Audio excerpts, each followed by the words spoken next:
to the Fireside Chat powered by KapVista. Today we have Mark, who's one of our favourites. You might remember him from Paiid. It's always a pleasure to have you here. I mean, you're all the way here from Canada, so any opportunity we have to have you in person is always welcomed. How are you? Great, Dan. Thanks so much, and it's great to be here again. I always enjoy our fireside chats when I get the chance to come back down under and back to the homeland. Yeah. So you're here for a short stint.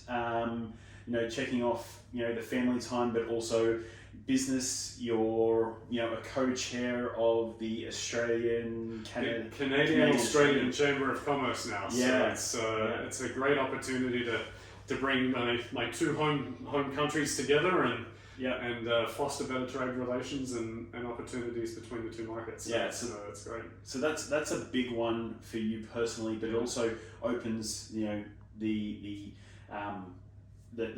scope of how you can interact into the ecosystem and lends your knowledge and your ability to become a thought leader and gives you an insight into different things that are happening, not just on the ground level with us startup folks, but what's happening on the high level and how that interacts. So talk to us a bit about that, and then we'll get into the payments and your bread and butter and what excites you. Yeah, for sure. So I saw a really great opportunity to join the amazing team at the Canadian Australian Chamber of Commerce. One of the things in my career that is kind of evolved over the last 20 years is I've found myself with the experience to repeatedly bring technology companies into new and international markets. So I'm up to, I think, number 17 now. So having this playbook to say, hey, we've got a really great piece of technology that we've homegrown and we've got a base of customers and we know what we're doing. It's time to expand out of Australia or out of Canada or out of the US and bring that to new and international markets to add more incremental revenue and value and opportunities, etc. And the Chamber has a very heavy focus on mining and resources between Australia and Canada, naturally, because they're two very huge parts of the GDP, as well as other factors. And there's been so many good technology companies come out of Australia. My background after Paiid, we've got Atlassian, we've got so many other amazing technology companies, Canva, for example, all the names that everyone knows here in Australia. And similar to Canada as well, where there's been a lot of phenomenal technology companies come out of Canada and grow. So I wanted to join the Chamber to be able to help Australian companies and Canadian companies take that first international step and what that looks like. And the first one is always the hardest. You think you might be ready and you think your technology is going to do it and you've got a couple bucks aside for the project, but it'll always take longer, cost more, and be 10 times harder than you ever expected it to be. And that for me is, as an early stage technology founder and someone that's worked on the corporate side doing the same thing for a lot of years, it's something that's really make or break for a lot of companies. I was talking to one yesterday that they dropped $2 million in 2 years on an expansion to Canada and it completely failed. And it's because they were trying to do it from the South Island of New Zealand. And it just doesn't work. No. It just doesn't work. So there's a few really interesting sort of levers that you can pull when you're going international. One of them is find someone in market that is from that market, that understands that market, that has domain expertise there, but totally understands your business as well. So it's no point me talking 20 years of fintech experience and then trying to take a MarTech company to market internationally somewhere. It's really about, do you know this domain really well, and then partner with people in those markets, get local people in those markets to help get that initial groundswell, get that market going, open up their network connections, and then look at what partnerships you can do to, as I call it, supercharge the market entry. So there's a whole lot of things that we can do to foster better trade and open up opportunities between the new markets. So I'm really excited to be a part of that. Yeah, that's really exciting. It's funny you should mention that expanding into new markets you can have all the cash in the world. If you don't have expertise in that market, to get the right connections, You'll just burn it. You'll burn it. You'll just burn it, yeah. And I'm a huge believer, and this is tying into what we do in helping companies expand into new markets by connecting them with people on the ground who can take their success and their momentum from their home country into a new market and expand. Yeah. And if you can find the right partner, you don't need that $2 million. You may only need $1 million, but that boots on the ground, that partner on the ground is worth $5 million. Yeah, absolutely. Yeah. Time. I call it speed and power. Anyone that works with him knows me. Hears speed and power a lot. Yeah. Speed and power is absolutely essential to early stage technology companies. It doesn't matter if you're SaaS or B2C or whatever you are. It's that speed. You can't buy enough speed. Yep. And I heard a fabulous quote from a mentor of mine many years back. And he said, "Mark, you can't get 9 women pregnant and have a baby in a month. It just doesn't work like that." So being able to do these things that accelerate you to that next level of your business, you can only get that from domain expertise, from regional expertise that you're trying to move into, by being really smart and bringing the right people into that expansion effort. That's, in my opinion, the only way you can do it. With a degree of success. Yeah. So let's get on to your day-to-day, your bread and butter. Yeah. Talk to us about what's going on in the payments world. Payments I love. Payments is typically a very complicated thing, right? And this is the mission that Paiid set out on 2 years ago to solve for, is, as far as a business is concerned now, whether you're a technology company, a multi-location retailer, whatever the case may be, payments have become way overly complicated for you to manage, let alone understand on a reasonable level. So we set out on that mission a couple of years ago to figure out how do we, as a technology company, use the latest and greatest and next-gen tech to help simplify payments for business owners and operators and ISVs across the world. So what we've seen, if we just look back over the last 3 years, we saw this explosion of buy now, pay later, and now we've seen a lot of consolidation in that space. We've seen a lot of players delist and disappear because their value proposition wasn't different enough to the big players. Capital has changed, their cost of capital has very much changed in the last 24 months. Then we've seen the explosion of digital wallets come out, and almost everybody pays for things on their mobile device today, whether that's Google Pay, Apple Pay, Alipay, WeChat Pay, PayPal, any of the big wallets. We're seeing a lot of that. And then we're starting to see a big shift when it comes to omni-channel payments now as well. And that's one of the big things I think we're going to see a lot of in 24 is we're going to see continued consolidation of alternative payment methods, whether that's more new digital wallets that add incremental value to the consumer, that they get either loyalty points. I think we're going to start to see a lot of tie-in with loyalty and digital wallet payments. We're going to see continued consolidation in buy now, pay later, and there's a couple of reasons. One, like I said earlier, the cost of capital is extremely high right now, and regulatory pressures on that category are really starting to come home to roost. So here in Australia, we're starting to see the government work with the big buy now, pay later providers in market here to regulate that industry and treat it more as a credit product rather than a fintech product.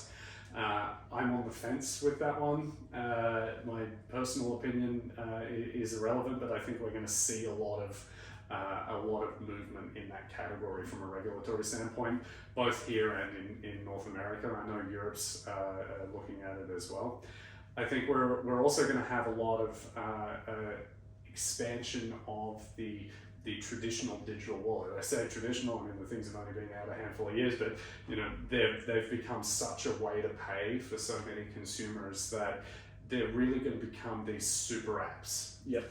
So if we look at the likes of what we're seeing come out of China with WeChat Pay, Alipay, they are your life. And the thing I love about fintech and what this is doing is it has the power to enable consumers that haven't had access to traditional financial services products to actually have access. So we're seeing in Latin America, and we're going to talk about that shortly, but we're seeing in Latin America underbanked and unbanked consumers across Latin American regions. And I'm talking the whole Latin American region.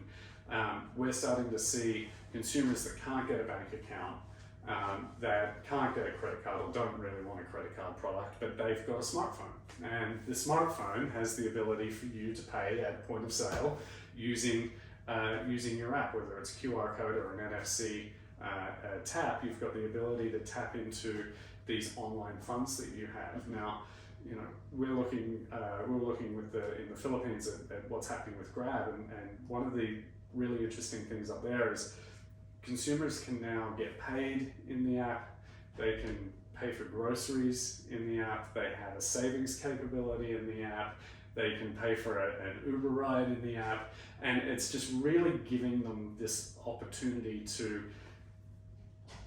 integrate and use the technology and the services that are available to consumers that have access to traditional credit products. So it's really sort of leveling the playing field in the payments category, which I think is just super. If we look at what's happening with crypto, we saw the Fed in the US open up ETFs a couple of weeks ago. Mm-hmm. Huge news for anyone that's interested in decentralized finance, something that we're certainly watching very closely. I can see a world where in the next few years, probably not in 24, but in the next few years, you can go down to Starbucks and pay for it in coin. Yeah. And you know, there's a really interesting world that opens up when we start to look at decentralized banking and decentralized finance. Yeah, yeah. It is a certainly an interesting space, and it's changed over the last 10 years. And it's going to be rapidly different in the coming 10 years. How does, you know, and you know, in the 10 years prior, there's a lot of, you know, digital products and digital banking and you know, ways to pay for your digital businesses. But how does that affect your retail, your bricks and mortar, you know, your legacy businesses? Yeah. How does the next 10 years, what does that look like? What does the landscape look like? Yeah, really good question. So one of the things with the overcomplication of payments is, as a business owner, I mean, we've got one group in Canada we're talking to right now. They've got 17 retail locations and a online store, the fashion business. Been around for a lot of years, quite successful, really great folks. And they were paying an exorbitant amount of money just on credit card processing fees. And they didn't have the capabilities in-house to change providers, to add alternative payment methods that help convert more sales and uplift their cart size and all that sort of stuff. In-store and online were two completely different systems. They don't talk to each other. Every new thing's a new integration, a new settlement, a new onboarding. It's spaghetti in the background, right? Mm-hmm. So what I think we'll start to really see over the coming few years is there's going to be a real evolution in payments and the way that payments are handled and managed and integrated. So this concept of an omni-channel payment capability, I think, is going to start to trickle down the value chain from the enterprise. So if you're looking at billion-dollar companies today, they've got one provider, which is probably Adyen or Nuvei or one of these other amazing enterprise companies, and they handle all the payments and all the infrastructure in one settlement and do it all for you. Now that's not available to your everyday retailer today. So I think what we'll see is that trickle down the value chain effect, that capability is going to become more available to more retailers and more businesses across the world. And I think that's only a good thing. Yeah, yeah. So what are you looking at? I mean, how does this change North America, South America, you know, because they're your two markets with Paiid? What does it look like for both of them? Because I know there's a massive focus on, you know, Latin America and, you know, South America, because you said you've got a large population that are underbanked or you know, don't have access to banking products. What does that look like? How does that change? And what is the changes for North America, which is, you know a mature market in terms of payments and fintech? Great question. Let's start with South America first, and then we'll finish up in North America. So South America, Specifically Latin America, we've got a fantastic partner there. So we're partnered with KapVista Ventures, who's joined our round, and they manage cash for many retail locations across Latin American and countries. They're one of the biggest, and the opportunity that they see is there's this underlying shift in the displacement of cash across the world. Our partners at Visa identified that there's $1.7 trillion of cash that's going to be displaced in the next 3 years, which is huge. Yep. And where's that cash going? It's going to digital payments, whether that's wallets, digital credit card products, alternative payment methods, but cash is very much drying up. Will it vaporize and we'll never see a $100 bill again? I doubt that very much. But we're already seeing this downward trend of cash usage. I believe in the US, where at about 10 point something % of transaction volume is cash today. So it's already almost in single digits, which is crazy to me.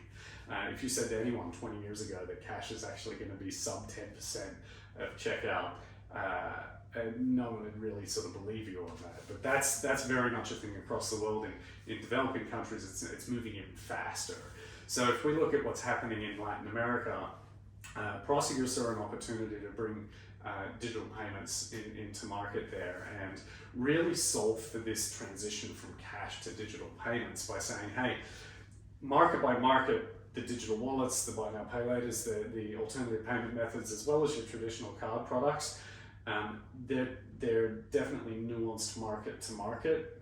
We're seeing Nubank, for example, in Brazil. They've already got over 80 million consumers using it today, which is phenomenal. And I believe they're a 5-year-old company, something like that. So very new fintech. Yeah. Absolutely nailed the value proposition for consumers in that market, and they've got rapid adoption.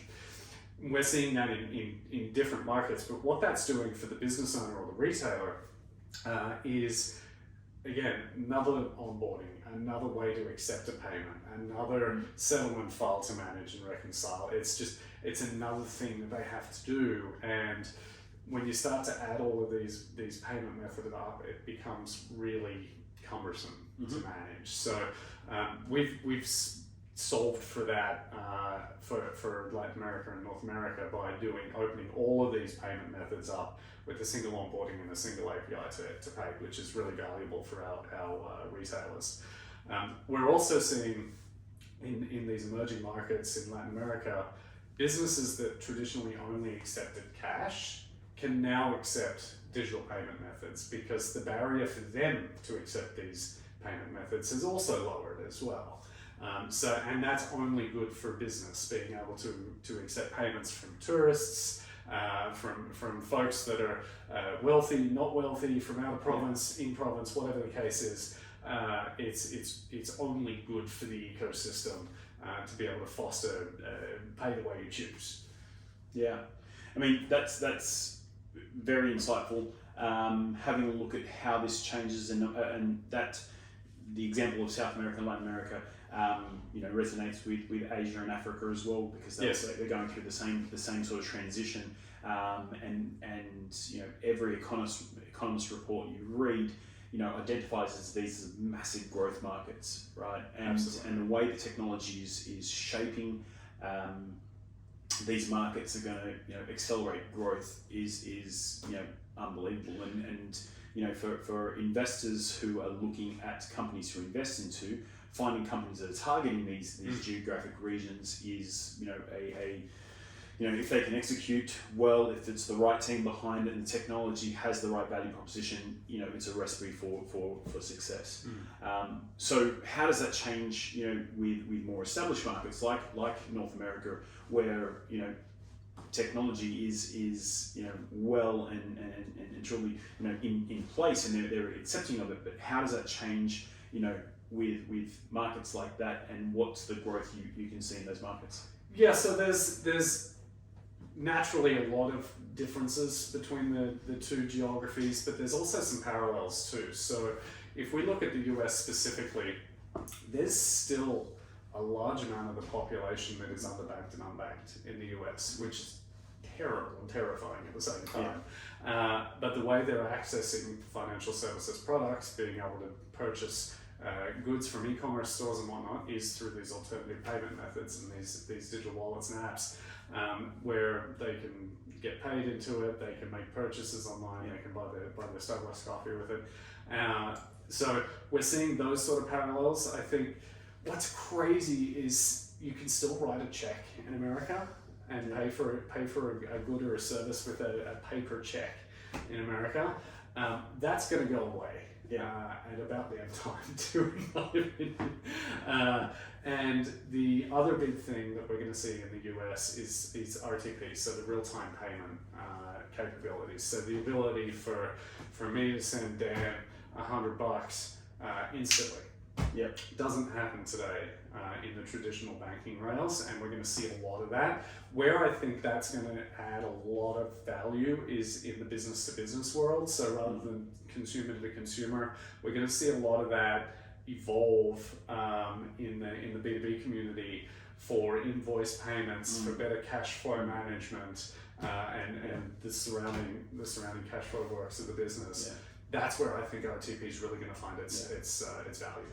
Because in the consumer, the B2C market, you've had the rise of your Venmos, your Cash Apps that have capitalized on that space, but in the B2B, it's slow to sort of pick up. And as someone who has bank accounts in the US and deals with the US, it is a 3 to 4 day turnaround for getting funds, and sometimes it's if you get a good payment processor, it's still 2 days. Which as someone who's based in Australia, that we have Osco that's instant. I can send a payment now to you, and it gets there within 10 seconds. And that's Australia. We're a tiny market, but in the US, that's meant to be the global leaders, still waiting 2 days for a payment. And best case scenario, 4 days for standard. That's mind-boggling to me, and the whole check thing is wild. So where does that go? How does all this change? Your traditional businesses, your retailers that may have an FBOS terminal, may still be taking check.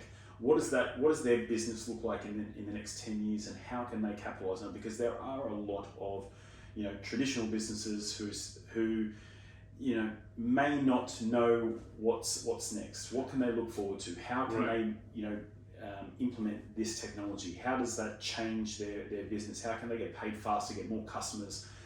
What does that look like? One thing I love about smaller businesses is the attitude toward digital adoption is fantastic. Right? It's, can I use an app or an integration or something to help grow my business, work more efficiently, make my team enjoy their work here better, whatever the case may be. So that digital adoption is quite high, and the barrier to that is quite low, which is fabulous. The challenge when it comes to payments for these smaller organizations is just the access to the powerful payments technology. You can download apps, you can get a payment terminal from a bank or another fintech provider, but what that's doing is it's kind of back to earlier in the conversation. It's creating this layer of spaghetti in the back end of another payment provider and another integration, another onboarding. Whereas with Paiid, we take all of that away, and these businesses that are sort of anywhere between $1 million and $100 million in gross transaction volume, we service you very well in that market because we've taken away all of the complicated payments-y stuff, as I call it, giving you the same enterprise-grade technology and power that your multi-location retailers have, that your global retailers have, the Gap, Canadian Tire, Rebel Sport, all these sort of guys. They've got hundreds and hundreds of millions of volume. They've got all payment types. They do install, they do online. You can now get that power in the mid-market, and that's game changing for these organizations. Yeah, that's something, because there's a massive opportunity there. small business, so that small to medium enterprise is, makes up the majority of Yes. companies in most markets. Finding a solution to service that is a huge market. So what do you think is changing fintech over the next few years? And I know, coming from your large corporate financial institutions, that it's a very slow moving ship, right? So asking a big, especially in Australia, one of the big four banks to be nimble and being able to provide a new offering to their customers is a 10-year play, right? When they think of an idea, they go through, put focus groups together and building it. It's a 10-year play. So fintechs have the ability to be nimble, agile, service, get a product to market, much quicker. Yeah. What does that look like? What does fintech look like over the next 10 years, and how can big institutions sort of, because there's an opportunity to partner for a fintech. What does it look like? Absolutely. So one of the big nuts to crack in fintech is embedded payments, and what we've been working on at Paiid is opening up the capability that we have through our partnership with Visa to other ISVs, independent software vendors, and other technology companies that say, hey, we want to add payments to our product, our app, our platform, our whatever the case is. Now, you can go to a traditional player like a checkout.com, you could go to a Stripe or whatever the case is. That's just a quick and mean way of accepting credit card products within your platform. There's all sorts of other challenges around that once you're live, but we'll leave that alone. The embedded payments 2.0, which is what I look at, is not just can I accept credit card payments on my platform through my customers, whether it's for their own subscription or for them charging their customers. It's really about pay the way you want to pay. We have a platform that can do up to 23 million transactions a day through our friends at Visa and Cybersource, and which is a lot of transactions. And the capability to add alternative payment methods to that and then do it in-store and online becomes quite valuable to a lot of technology companies. The challenge when you're looking at doing embedded payments as a technology company is payments are complicated, right? You don't really know where to start. And we've had a lot of conversations over the last few months with different sized software companies, and the challenge that they're looking at is like, well, we know we want to do payments, and when I always ask, well, what's do payments look like? And there's usually no clear answer. So all this complicated payments-y stuff that we handle on the back end for our direct to retail customers, we can actually do a lot of that for these ISVs and ISOs across the world as well, which is we've got the technology and the capability and the experience and the policies and the procedures and the regulatory frameworks to be able to carbon copy that for your organization. So that's a huge thing for us when it comes to fintech. I know I'm making this a very selfish conversation here, but this is a huge opportunity for fintech to become payments eating the world, right? Like payments in everything. Mercedes-Benz now do payments in their new vehicles. So your car can pay for your Starbucks at the drive-thru, which I don't know how useful that is, but it's cool. And payments getting into everything isn't just credit cards, it's all payment types. Yep. And it's enabling other technology companies through fintech to be able to accept payments regardless of where the consumer is.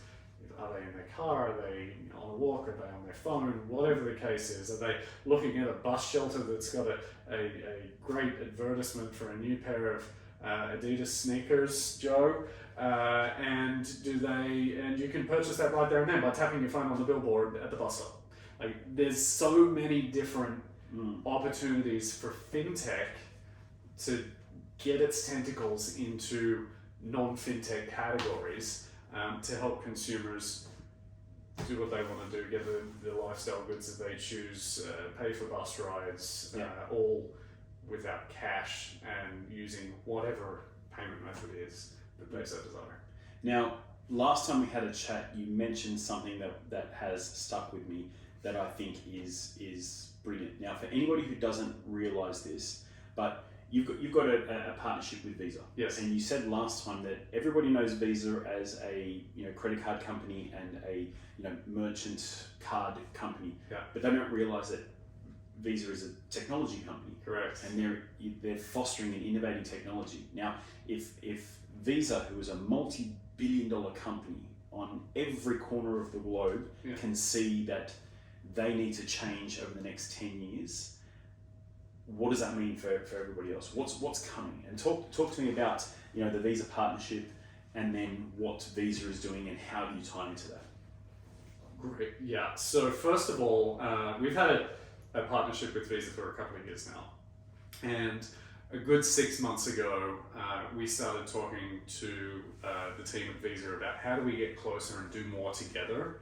I drive my wife crazy with this, which is do more in 24. And it's one of my dad joke things that I just love. So the doing more in 24, we looked at Visa 6 months ago and said, hey, we know there's a strategic objective for Visa to get closer to fintech, to be more technology driven as an organization, and to leverage the brilliant technology that they've built and figure out how they can get that more into market versus just being a credit card brand, right? And the credit card brand will continue to thrive. It's a fantastic product. Typically, they've got relationships with virtually every bank in the world, and the technology that they've built to manage risk, fraud, processing, onboarding, loyalty, all these things, they're opening that capability up to very select companies, and we've been very fortunate to be selected as one of the very early stage companies in North America to deploy that technology into market. So we're super excited about that. That gives an organization like Paiid, a 2-year-old fintech company, the power to compete with multi-billion-dollar payments companies. It gives us the ability to very confidently go to an ISV and say, hey, we can process $8 billion of payments for you, and we know it's going to work. And that's super, super powerful from a go-to-market perspective. It helps me sleep at night as president CEO of a software organization. I know that our partners' technology that's helping us do what we do works, and is trusted. They're, as you say, multi-country, multi-billion-dollar publicly traded company. Yeah. They're the right elephant to have in the room with you for sure. Yeah. So Visa is doing this. Visa can see the writing on the wall. They see what's changing over the next 10 years. And for people who aren't privy to innovation and technology and things like that, one thing to consider, and Coca-Cola does this as well. Coca-Cola did this years ago. They knew that they couldn't just rely on the fact that they're the number one brand. They had to acquire and take market share. So you can buy a beverage anywhere around the world, and you may not realize that you're buying a Coke because Coke owned it. And Pepsi is the number 2 brand, and the only way that Pepsi can stay at number 2, they knew that they couldn't compete with Coke. They had to buy Yum Foods, which is Pizza Hut, KFC, Taco Bell, and push their product through there because they couldn't compete with Coca-Cola, because Coca-Cola was acquiring everybody that was even coming up close, and they've been able to innovate and get their tentacles in everywhere. Visa does the same. Visa is supporting technology, and they're the same. These big companies that they see innovation is the way forward, and they're partnering or they're acquiring, and they're getting involved, right? So these large multinational, multi-billion-dollar organizations see the writing on the wall that they have to innovate, they have to change, they have to keep moving forward, right? So for investors and for people who don't realize that, and they might see, a small company, it is a lot of risk, but these big companies see that it's not a lot of risk. They're going to partner with companies like yours to help grow and basically ensure that their legacy is here in the next 100 years because they are partnering with the right individuals. So in the payment space, in the fintech space, in the finance space, you have a lot of these big brands who, like I mentioned before, to turn the ship is not easy. It takes a long time to turn the ship. They're partnering with companies like yours because they can go forward. So Prosecure is invested into you. Yeah. They see that you're a way into new markets. Visa is partnering with you. There's a lot of opportunities, and some of the companies in your pipeline that you're building, and we can't mention any of the names because for privacy reasons, but there's a lot of big names in your pipeline. And you said on our last call it was $2 billion in the pipeline? Yeah, we've got about $2 billion in gross processing volume in the pipeline right now that's just working its way through the buying cycle. That's in our direct-to-retailer business. In the other side of our business around embedded payments 2.0, we're talking to multiple software organizations that have multi-billion-dollar market opportunities themselves. And we would be the enabler of those payments. So similar to your story about the big traditional finance companies partnering with fintechs to enable them, we're doing a similar thing with software vendors to say, hey, we can enable you to do payments without all the payments complication and regulatory requirements on the back end. Yeah, so using this strategy and understanding the writing on the walls, you can partner with software companies, you can partner with financial institutions, you can partner with bricks and mortar companies, and Paiid as a company can grow rapidly and build value all from behind the scenes and become a game changer. It can become a monster of a company in a very short period of time because you're enabling, you're using technology, you found a product market fit for the next 10 years. And that's exciting to me. That's exciting as a technology investor. That's exciting as someone who is naturally inquisitive. I like finding out what the latest and greatest technologies that's just around the corner.